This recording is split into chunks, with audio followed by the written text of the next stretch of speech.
Hello everyone and welcome to the last edition of Smith and Hesson for 2020, and what a horrible year it's been for everyone around the world, and I think we're all very keen to see the back of it and hope that 2021 brings us a lot more, particularly in our field, a lot more sport, a lot more cricket in particular. But we've been lucky that down here in New Zealand and Australia there are some quality cricket matches going on, so we're a lucky part of the world indeed, and I'm here today to talk about what's been going on down under, along with Mike Hesson, our regular, of course. Mike, former Blackcaps coach and in charge of all the operations at Royal Challengers Bangalore. And today we have a special guest, former White Fern captain and current selector of the White Ferns, Emily Drumm. Welcome along, Emily. Thank you. Hey, we might as well start on the White Ferns. Actually, it's sort of a forgotten item at the moment because there's sort of nothing happening, but you might have some good news for us.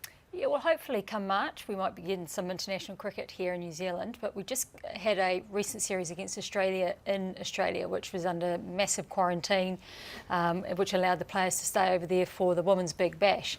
But there's been a gap, and we're hoping that in the next week or so we'll get confirmation from the government that we can take part in potentially a tri-series, England and Australia here in New Zealand in March. It's great. I mean, that is just wonderful and much needed too, by the way. Look, the last cricket the ladies played was Women's Big Bash. A lot of them were involved in that. What are they doing now then to keep themselves up to speed? Well, yeah, I asked the same question over the weekend because we just had another round of the domestic league, and there were very few White Ferns playing, and that's because they've been in quarantine. It took them a while to get their vouchers and get on planes back here, but they're all available pretty much for the Super Smash now, which is probably the big domestic competition on our horizon. But we desperately need some international cricket because the World Cup's only just around the corner for the girls, so we've got to make sure that they're playing at the highest level possible. But it has been a long time since they've played in New Zealand. Pretty much would go right back till February when we last hosted an international side here in New Zealand. Yeah, it's just one of the victims, isn't it, of what's been going on worldwide. Mike, you know all about quarantine, so we won't talk to you about that because you've spent half a year of it, a year out of it, which has given us the opportunity, of course, to watch the series coming in from Australia now. Man, what a test match that turned out to be, a non-event for India, which really greatly surprised me. I look back on it and think, well, India didn't want to play at the Gabba. The first thing they said is, we don't want to play the first test at the Gabba because everyone goes to Australia, loses at the Gabba, and you're playing catch-up from that point onwards. Also, of course, the underlying fact was it was Virat Kohli's one and only test match. So, what did you make of it? I mean, was it all about just one batting demise? Yeah, look, I think it was, Smithy. I mean, India won the toss and batted, which in itself was a strong move. They did that. They were in a strong position before Virat Kohli got run out in a mishap with Ajinkya Rahane. And at that point, India were looking to dominate, getting a score that would help dictate the game. And then the following day, they had Australia in all sorts of trouble, and they had a chance of getting a lead of well over 100 at one point. And then Tim Paine played nicely to get the lead down to around about 50, which kept Australia in it. But even on the third morning, thinking back that third morning, Australia were thinking how could they, they'd be happy chasing 275, 300. But what I noticed is the pitch quickened up, and that's what happens over here in New Zealand too, Smithy. As you know, our ones start a lot greener than that, but they have a lot of grass on it. And as that grass starts to flatten out rather than having that spongy bounce, it seems quicker. And when it seems quicker, the Indians, struggled. And I think we saw the first 5 wickets caught behind the wicket. And we saw Cummins, they opened up with Cummins this time, which I think was a good move. And it was only just not much longer than an hour. Hazlewood and Cummins, 5 for 8. Hazlewood was just exceptional. And then, India didn't really blink, did they? The game was over, but I mean, it was just one session of cricket where they were completely outplayed. Yeah. I don't know, did you see the pitch sort of quickened up? Did you notice that? Well, I commentated a day-night test in Adelaide, and one of the factors then, because it was such a novelty back then, was playing at night.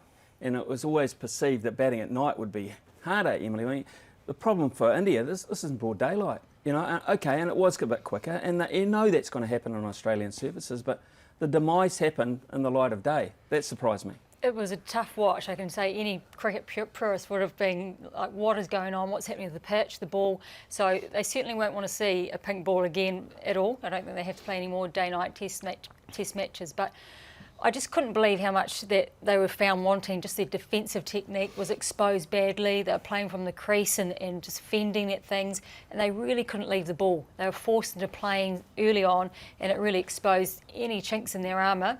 Every chance was snaffled up. I think, I'll take you back a bit in the match. I think they fielded appallingly.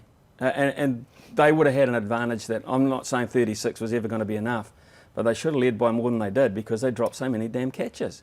Yeah, and now the flow on with that, Smithy, is that you're batting before the light comes in. So they had a good chance of getting a lead of 120 batting in the second session.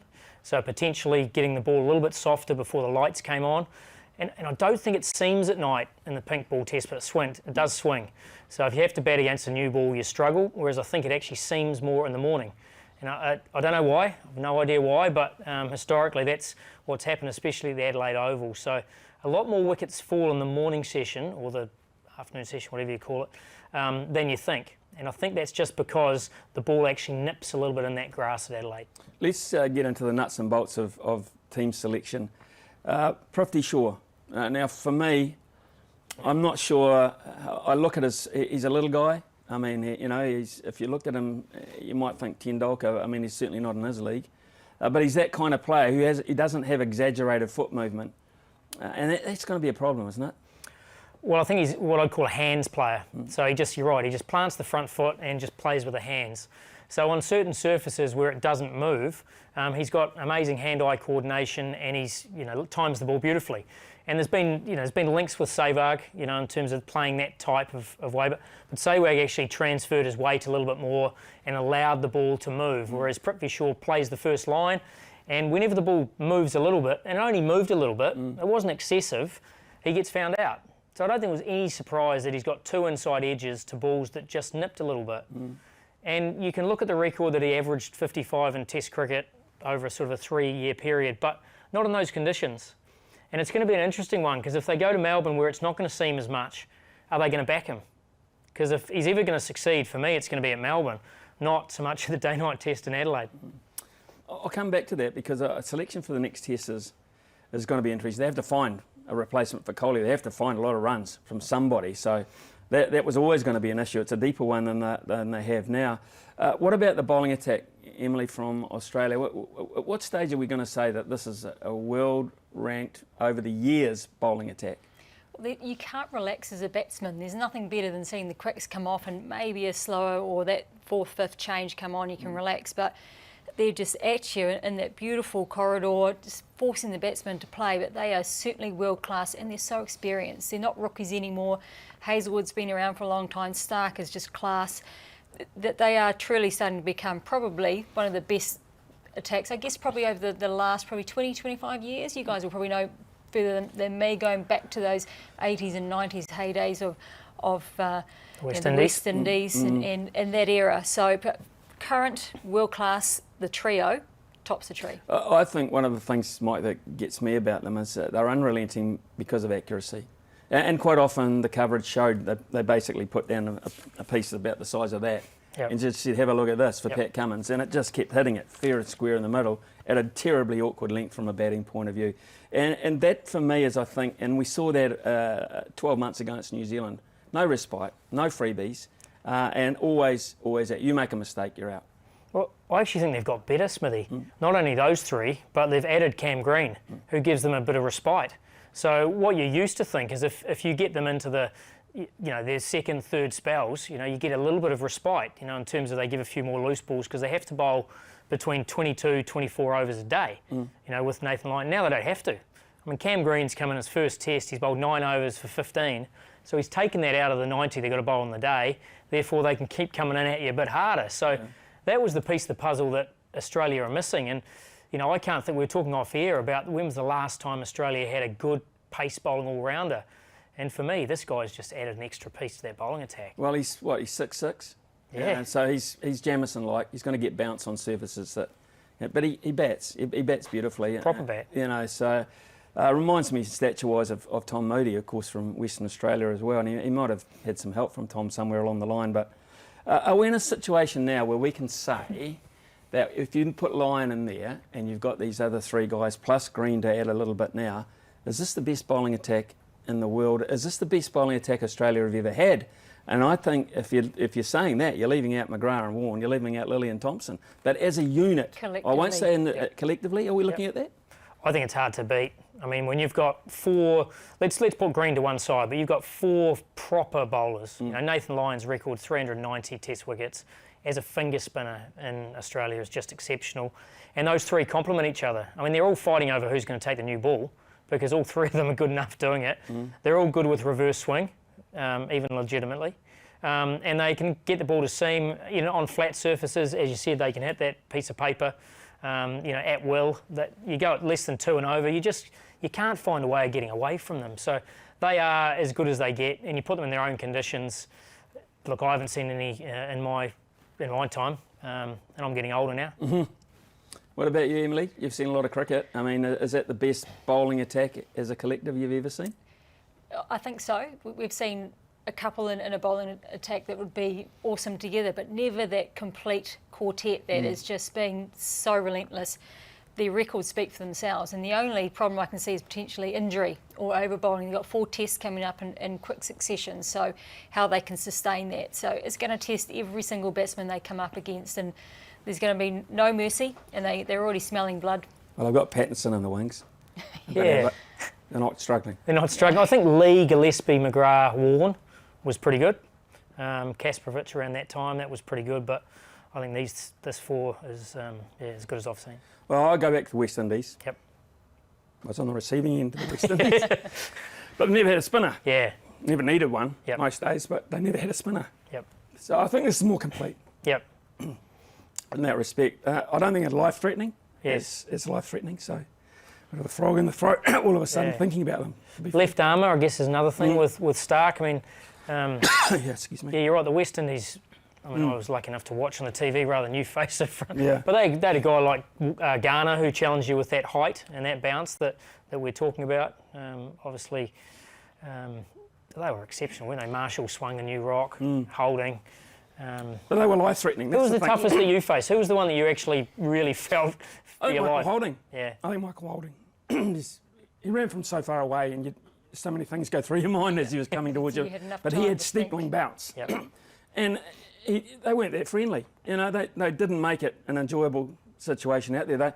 They only bowled 12 overs an hour. Yeah. You know, 6, then 6, then 6, then 6, and let's have lunch. Yep. So you couldn't, even if you survived, you couldn't make great inroads. You couldn't do them any damage because they only bowled that many overs at your session.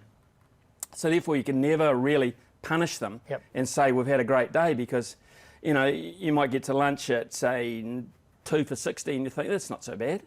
And then they have a spell after lunch and you're 6 for 90. And that's the way they dined out time after time. So it made it pretty hard, and they just kept coming and they just kept finding bowlers time after time after time.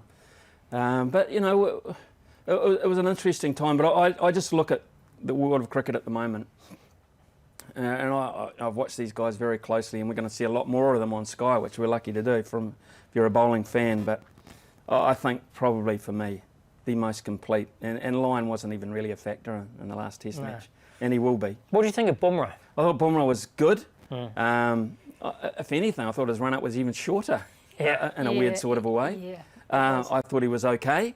I think India, with the ball, did their part. I don't think you can point the finger. The great shame for me is that they're going to lose Shami because, as was pointed out at times, Shami bowled the best length of those bowlers, I thought, consistently. Umesh was too short. Yeah, I think Umesh was too short. And Bumrah, I think, was a little bit too short as well. But bowlers can do that in Australia, can't? I mean, you've taken a side there. I mean, you could, because you get bounced that you don't normally get excited, don't you? Yeah. Yep.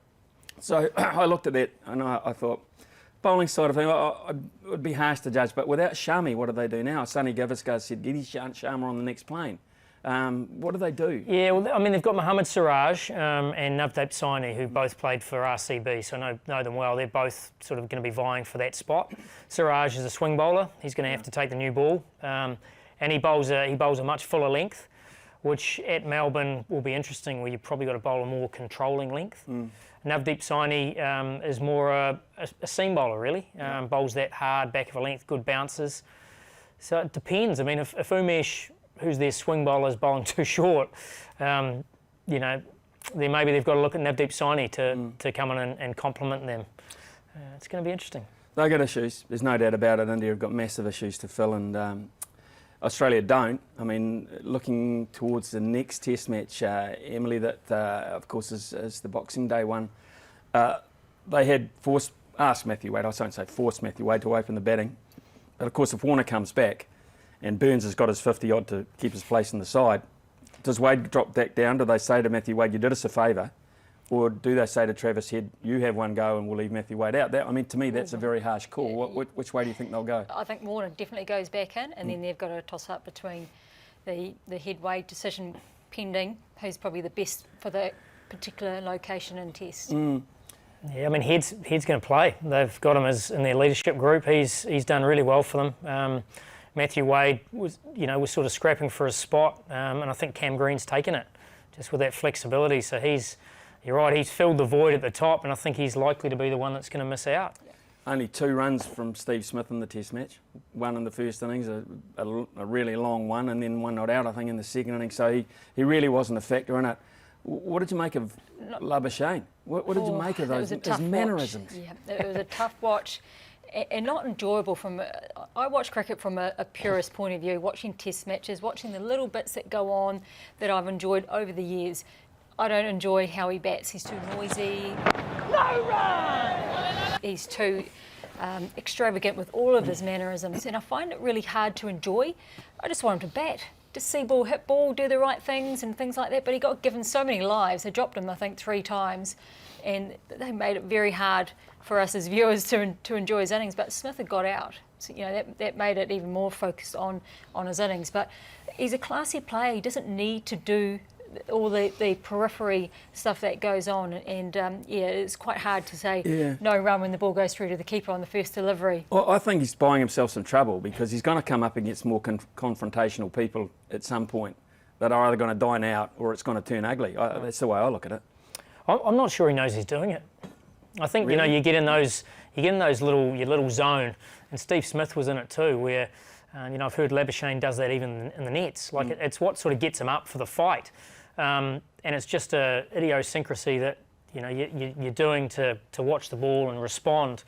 But yeah, it can become a little bit irritating. If you were a keeper, Smithy, you'd provide a bit of feedback, wouldn't you? Well, you'd have to. I mean, there's got to be a time where he fails. I mean, he got away with it because they let him off the hook so many times. But had he got out early, and which he should have got out early, he'd have copped it.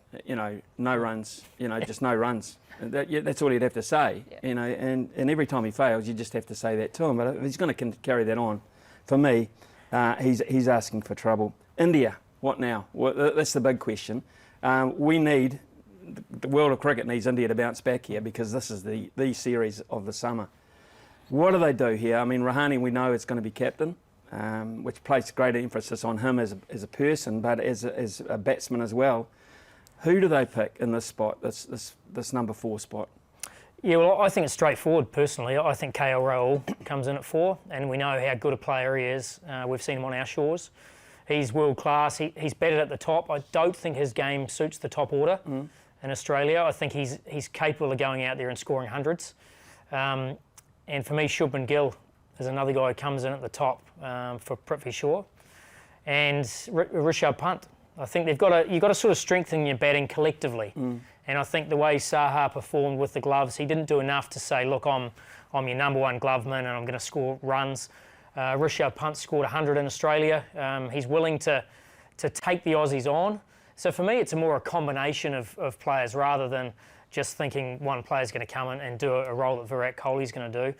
But for me, Shubman Gill, KL Rahul, Rishabh Pant, 3 high-quality international players. Shubman Gill hasn't done it yet, but I think he's a gun. And I think he's a good player. And I think you've just got to get him in there. For me, Prithvi Shaw's too much of a flat-track player. Sure, he might smash crash here a 30 or a 40, but Shubman Gill, for me, is a bit more of the future. How scarred are India out of this? That's going to be the telling factor, how they can bounce back from such a devastating loss. And the knives are in for them. Everybody is wanting to have their piece. There's so much talk before this Test series around what was going to happen.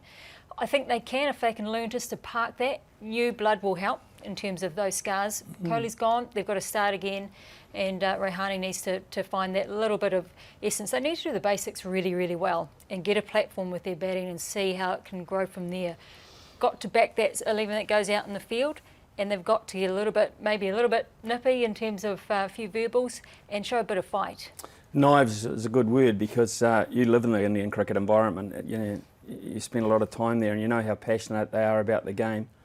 I haven't read anything myself about how they took this back in India, to be fair. Not well. No, but Kohli's gone home, whether he's to face the music or whether he will get away with it. But what about Ravi Shastri? Now, it's one of the, probably, I suppose, you look at the All Black coaching job and you think that's a job under pressure, but coaching India at cricket, I mean, I took my hat off to John Wright, who lasted so long in that environment. But where does Ravi Shastri sit in all this? Well, he's got to play a massive role. And the fact Virat Kohli's gone home now, he's got to step up. Often Virat Kohli plays that leadership role, and Ravi Shastri just sinks into the background, and that's the dynamic that they've worked out between the two of them. And I think as a head coach, you have to be malleable in terms of what you do. And Ajinkya Rahane is a far more passive, I'll say, sort of softer sort of a leader. Virat Kohli's, very dominant character. So I think as a coach, you have to step up and fill the void. And Ravi's going to have to play a role in these next few tests to get the boys up from a confidence point of view. Look, he's had an exceptional career with India as a coach. And I think the thing with Indian cricket fans is that, sure, they will be hurting big time, but you can turn them around. And I think that, you've got this period of time between test matches to go, right, we've got to hit Boxing Day running. How are we going to do it? How are we going to get that playing 11 where they're going to go out and actually attack Australia? They can't be passive. They can't turn up and think that you're just going to put in a good performance. You've actually got to take them on. And I think the way you do that is through quality and and that's where I talk about that batting order. Shubman Gill, high quality player. KL Rahul, he's done it all around the world. And he won't worry about it, KL. Rishabh Pant, he's taken him on. He took Tim Payne on last series over there, and he did very well.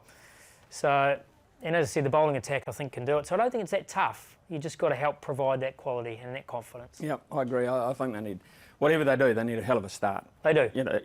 Whether they bat or bowl, they need to have a really good first session. So that's something to look forward to on Boxing Day. And the overall picture, apart from the fact this is a 4-test series, is this is World Championship. We're looking at the World Test Championship, and the grand final is being talked about now as a prospect. We don't quite know with COVID what's going to happen in the UK, but they're looking at Lords, 6 months away basically.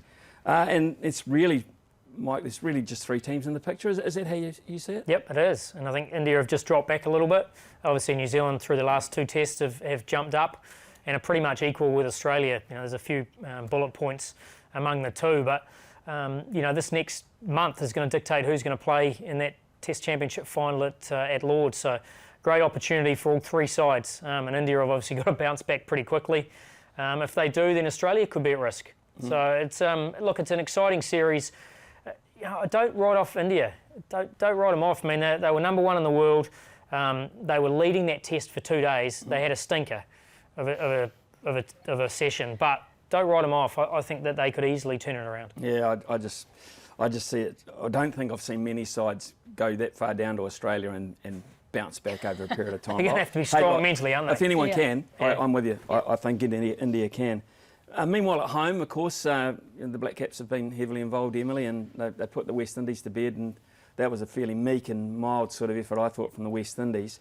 Now we've got Pakistan here. Both sides had problems with quarantine. Both, that was highlighted around the world. Pakistan got quite shitty about the whole deal, and they reacted a wee bit differently. And I look at it in the T20 series. They've lost the T20 series. Where do you see Pakistan at this point? Don't really know a lot around where they're at, other than that they've had a tough time. Where they are mentally, we'll soon find out post this T20 series whether they can bounce back and transfer. They had a good New Zealand A game where they knocked them off, so that was good leading up into this first Test series. But it's all around attitude, whether they want to be here, whether they've parked the previous 4 weeks and they're able to transfer that into the Test series. But they've lost a couple of players, so they're going to have changes, and the challenge really is is facing a red hot New Zealand team on home soil, whether they can actually get under the New Zealanders' skins and try and force errors that we haven't seen. not sure whether the West Indies series really shows us where the Blackcaps are, because it was such a soft series from my viewing. I think that they had a pretty easy ride, so I think this will be a sterner test, so I'm looking forward to it. It should be pretty even. Where are the dangers that Pakistan could produce? And I say could because you just don't know. I think their bowling's very strong, to be fair. I think their seam bowling in particular is one of the best going around. And if New Zealand provides surfaces that offer a little bit, they will challenge our top order. So I think that's different than the West Indies. I think the West Indies were solid, but I think Pakistan have got a few more tricks from a seam bowling point of view. Babar Azam unfortunately fractured thumb, so he's not going to play the first test. Imam Al-Haq, their other top order player, he's going to miss out as well. So I think Pakistan are vulnerable at the top again, especially. I think New Zealand will be best suited to provide surfaces that don't present a lot of a lot of seam, because we can rely on swing, and that's what we can do differently. So I really think Pakistan's top order will struggle against our quality though. Okay, well, it's at Bay Oval, we know that. They've taken that away from Hagley, which I thought was a very successful venue anyway. The Cantabs loved it down there, so that was an interesting decision in itself. They've gone for the beach crowd, which I suppose is of interest as well. New Zealand side, squad announced earlier, with Santner back in the mix. Now, to me it seems a relatively easy side to pick with only one spot really. If you bat Watling at 6, that gives you the right to, or the ability to be able to play an extra bowler, specialist bowler. And I think that's the way they should go, because BJ Watling is good enough to play there. Question is, Santner, who played very well in that test match, corresponding test this time last year, got 100, got a couple of wickets. He's never really still been, for me, the kind of guy that's going to bowl you to victory. But do they go safety first in terms of that Pakistan bowling lineup? And do they bat him or do they bat Mitchell? Or, because Jamieson, to me, is comfortable at 8. Very, very comfortable at 8. Yeah, I just don't think they need 5 seamers. I think that our 4 seamers, if they go with Jamieson, you got your big 3, Wagner, Bolt, Southey. Mitchell's a bit of a luxury, and especially batting at 7. And if it's going to be a surface like at the Bay Oval, it's going to be in the sun, it's going to dry out, I think you do need a spin bowling option. Ajaz Patel hasn't played any cricket. I think if he's played any cricket, he would have been a shoo-in in terms of getting that selection, and then they would have had to decide, the balance they go with. But, reading between the lines, they want someone to bat 7 and provide that 5th bowling option. The de Groenholm option, when he played, they only had 3, so Jamieson didn't play. He was the 4th seamer, and then Santner still played. So it's, I think it just gives them an option for that 3rd or 4th innings. Might not bowl a huge amount in the first innings, but has to play a role with a bat. So in the end, I guess with Ajaz Patel not playing any cricket, it made it relatively straightforward. Okay, so Santner at 7 for you. Santner at 7, Jamieson, play the big 4 quicks. Yeah. It's a pretty aggressive bowling lineup. Still gives you 5 good bowling options. Well, it gives you the ability to just to keep going for long periods of time, and you should be able to, on the first day of a test match, if you won the toss and bowled, those guys should be able to get you through to a late onslaught with a new ball if necessary. So that's the way I see it. I mean, the New Zealand sides generally have dined down, and this is one heck of a bowling attack too, just by the way. This is one of the best balanced. If they had that quality spinner, then the Nathan Lyon type quality spinner that I'm talking about, or the Ashwin type spinner, then great unit. So, so interesting for me in the batting though. They've left Will Young in the squad, and said to Devon Conway, "Not yet, son. You just have to keep chilling in the corner." Yeah, it's a tough one, because the guy's done so much to earn his spot. Doesn't know whether he's in, out, and coming and going. So it's such a strong side, and it's really pleasing to know that we're keeping a guy just waiting in the wings, ready to go when he's ready. But they're sticking with who they're choosing and giving them a chance. So I'm okay with that. You're okay with that? Yeah, look, I am. I think he showed enough. He had to bat at a relatively tough time. New Zealand were in trouble. He scrapped out, got a 40-odd. And he's the guy who has been sitting in the wings for a couple of years. We talked about, Henry Nicholls potentially being under a little bit of pump before that. He's now number 12 in the world. We've got Williamson at 3, Latham at 10, and Nicholls now at 12 in the world. It's pretty useful. You add Ross Taylor to that. Obviously BJ Watling. It's it's a pretty good top 6, and it's hard to fill. It's hard to find a spot for Conway. He's going to have to just keep chipping away, keep scoring a bulk of runs, and maybe get some opportunities more on the white ball. Speaking of white ball, here's a question for you, Emily. Ross Taylor, is he done at T20? Yep. He's done for you? Yep. And that's no disrespect to him. I just think it's time for us to move on from the Ross Taylor white ball T20. Let him focus on one-day cricket and Test cricket. I really think that is his strength. He got called back in because he was dropped there for a while, and he did okay, but we've got so much dominance in that white ball short form to be able to replace him and give us a better return on investment. Yeah, I tend to agree. He's outwardly said 2023 as his goal. I mean, that's a long way away for a 35, 36, going to be 38, 39-year-old guy to aim at. I admire it. I admire having a goal that far out. But I just wonder if you increase the odds of being that far if you lessen the load on the body at that point. So is that basically how you see it? Look, I think so. I think, playing 2 forms of the game is hard enough as it is, let alone playing all 3. And if the goal, and fantastic, if Ross can play the 2023 World Cup and he's still flying, he's going to be peak of his powers. His one-day record the last couple of years is outstanding. That's the form of the game. He's found the right tempo.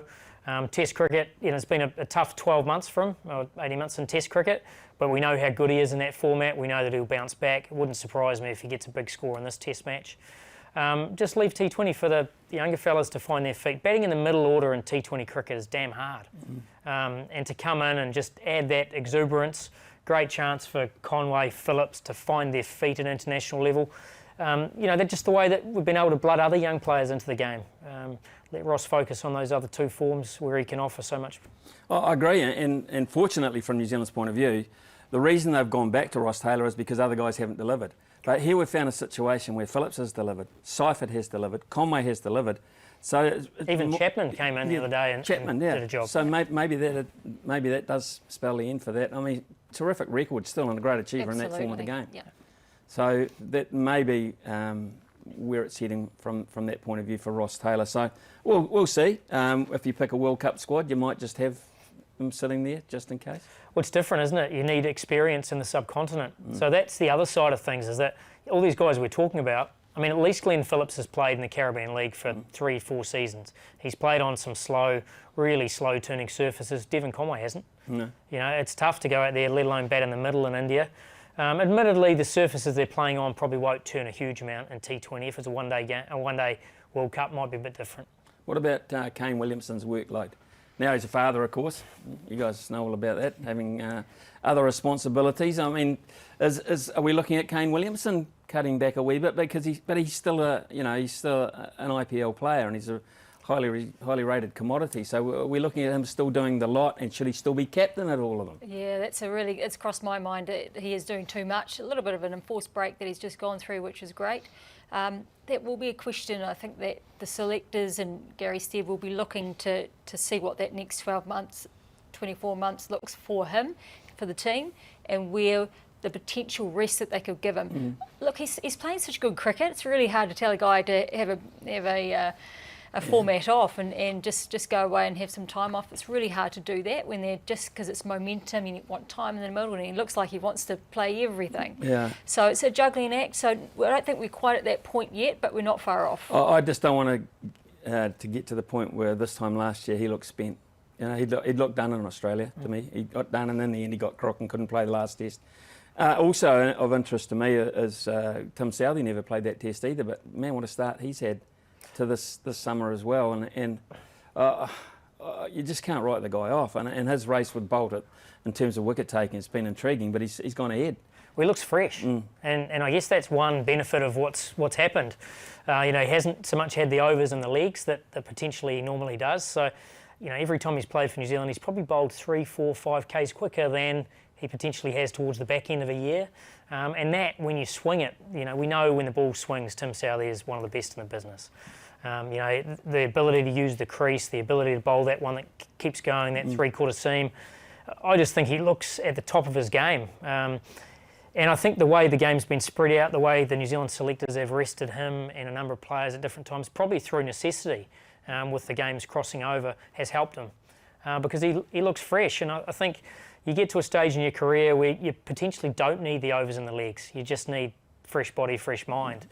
And he looks good, Tim Southee, to me. Yeah, well, he was a forlorn look, wasn't he, at the SCG, sitting on the grass there talking to, I think, Gary Stead about something at one point, and you wondered whether that might be it for Tim Southee, but far from it now, and of course still very much in the leadership ranks as well. Another series coming up, starting on Boxing Day, Sri Lanka and South Africa. Sri Lanka are going there after England's tour was curtailed, their white ball tour was curtailed. I think this is a really important series for South Africa because behind the scenes they've been in turmoil. I'm not just talking about the country, you know, with COVID, etc. I'm talking about their cricket administration, and they brought in Graham Smith to try and tidy up the deal, and of course his great mate Mark Boucher's in charge of the side, so at least they'll be going down the same path. But Sri Lanka are not a side that you can just boss around, so I look forward to that series as well, in a different time zone from the ones that we're watching over here. Well, it'll be interesting to see whether they have crowds. What will that play in terms of the effect? How high profile will it be? But they are in a shambles off the pitch, so whether they can just get a little bit of stability to give their side. One, they're going to get paid if they play. Two, they're going to be able to fulfil the tour through COVID. So there's so much at play, whereas these players just want to play cricket. So it'd be good just to get a TV set, watch a bit of cricket and see how they go. See, normally I'd say South Africa favourites, but I'm not sure. I'm not sure because of where they're at. Yeah, and I think Mickey Arthur also taking over Sri Lanka will be interesting. Obviously, he knows South Africa well. He knows their team well. The opposition, he's had a history of going in and turning teams around pretty quickly. So he's, and I think Sri Lanka, we always know they've got good talent. It's just been their ability to be quite settled in how they've operated. They've been a little bit skittery, and I think if you can pull that talent together, I think anywhere in the world they can actually apply some pressure. So a really interesting series. For me, South Africa, it's that next crop of quicks.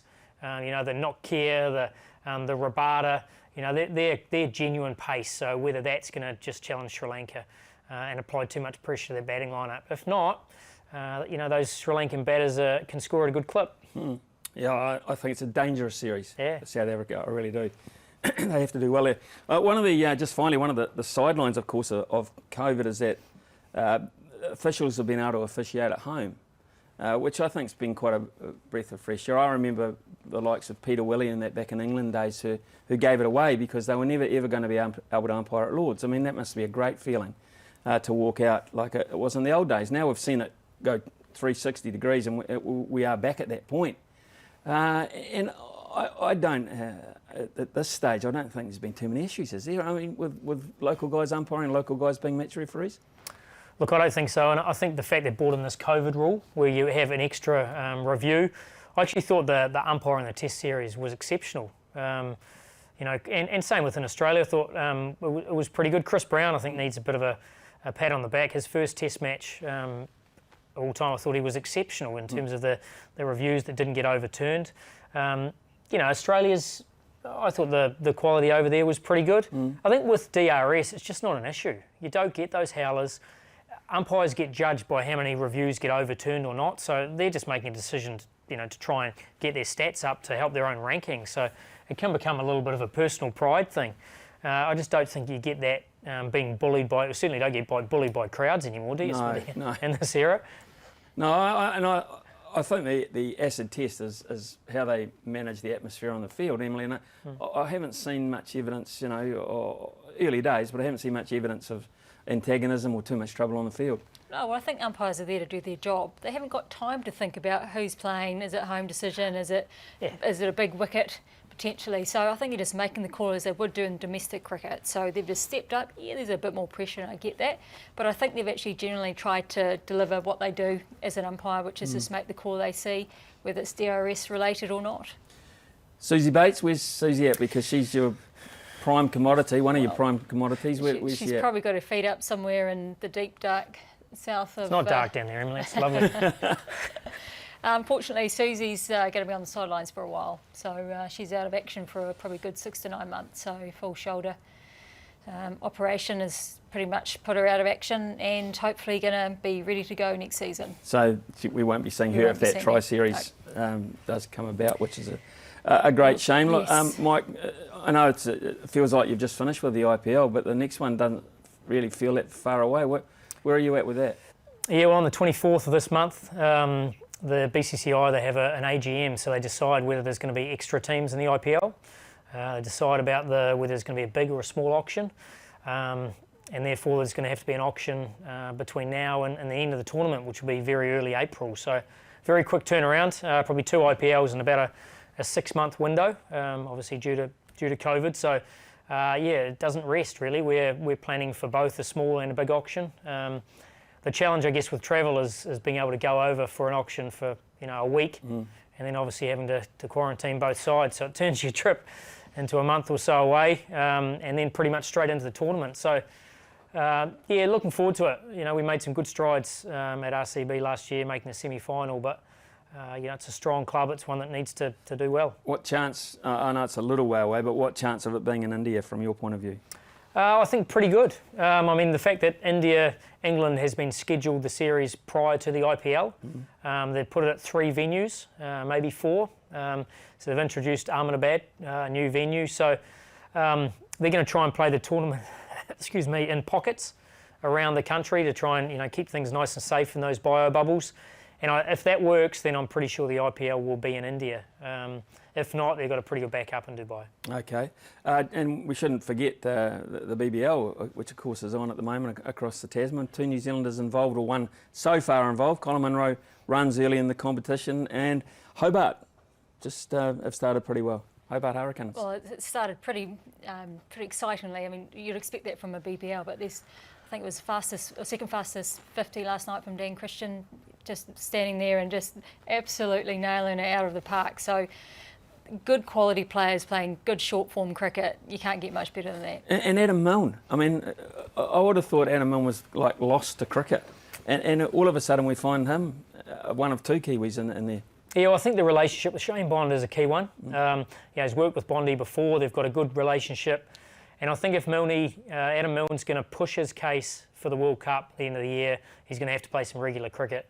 I think we know that if he was just playing domestic cricket back here, he probably wouldn't get the coverage, would struggle to get an opportunity with New Zealand at the moment because he'd have to prove his fitness. So he's chosen a different path. I mean, if he can go on the Big Bash, if he can put his name in lights for 10, 12 rounds, put in a really good performance, he's going to join those bowling stocks. And he certainly had experience in India. So look, I wish him well because we know when he's at his best, especially with Ferguson, with the injury he's got at the moment, hopefully it's not serious, then he's got genuine pace. And if he can do that, then, geez, I tell you what, he adds another string to the bow of that New Zealand attack. Christmas for you, Emily, what's in store? Probably cricket. Yeah?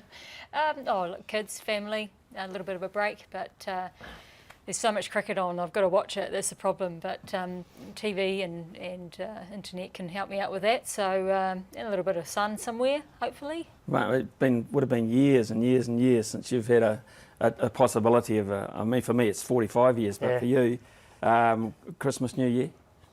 Yeah, it's certainly not 45, Smithy, but I do feel for you. I'm probably up to 12. 12, 13, we haven't had a Christmas Day, so can't wait. Having a good one this year. We'll do a little bit of camping. Obviously got internet there, so I'll be keeping an eye on, obviously, the test matches that are happening. But yeah, can't wait. We're doing a bit of swimming and just probably eating a bit too much food. Okay, have a great break. Thanks you. You too, Smithy. And on behalf of us here at Smith and Hesson and Emily Drumm, of course, we wish you a very happy Christmas and a happy New Year as well. And don't forget that Boxing Day test match at the MCG is always an absolute cracker. Can India find a way to bounce back and bounce back quickly? Bye for now.